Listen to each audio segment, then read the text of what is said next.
tumat janë kodërvarre, të cilat janë ngrit nga banorët e asaj kohe për të kujtuar paraardhësit e tyre, të vdekurit e tyre. Para kësaj kohe, para periudhës së bronzit, varrimi zakonisht bëhej nëpër vendbanime. Mirë, por në periudhën e bronzit, pastaj njerëzit për të kujtuar të vdekurit, për të kujtuar paraardhësit e tyre, filluan të ngritin këto kodërvarre. Dhe zakonisht tumbat ngriteshin në afërsitë e vendbanimeve, nëpër fusha, në afërsitë e rrugëve, për arsye që njerëzit ka të kalojnë të kenë kujtimin e të parave të tyre. Këtu në këtë zonë ku jemi, ne jemi në tumën e Xhinocit, dhe kjo është, për nga madhësia, është tuma më e madhe cila është gjetë në trojet shqiptare. Dhe një ndër ato tumat e mëdha në Ballkan.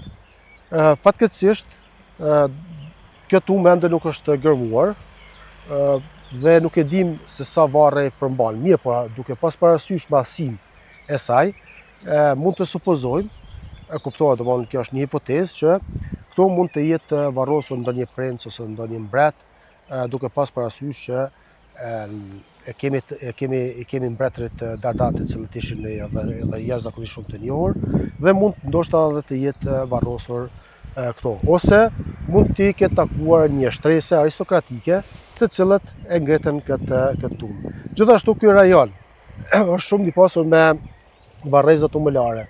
Në zonën përreth tumës të Xhinocit, ne kemi tumat e tjeras, kemi tumat e Shirokës, të cilat gjatë viteve të 60-ta, 70, gjatë ndërtimit të vreshtrave, fatkeqësisht janë shkatëruar, dhe ne e dim vetëm materialin lëvizës, i cili është zbuluar gjatë punimit të vreshtrave. Dhe në bazë të atij materiali lëvizës ne kemi arritur që t'i nxjerrim disa përfundime rreth rritit të varrimit.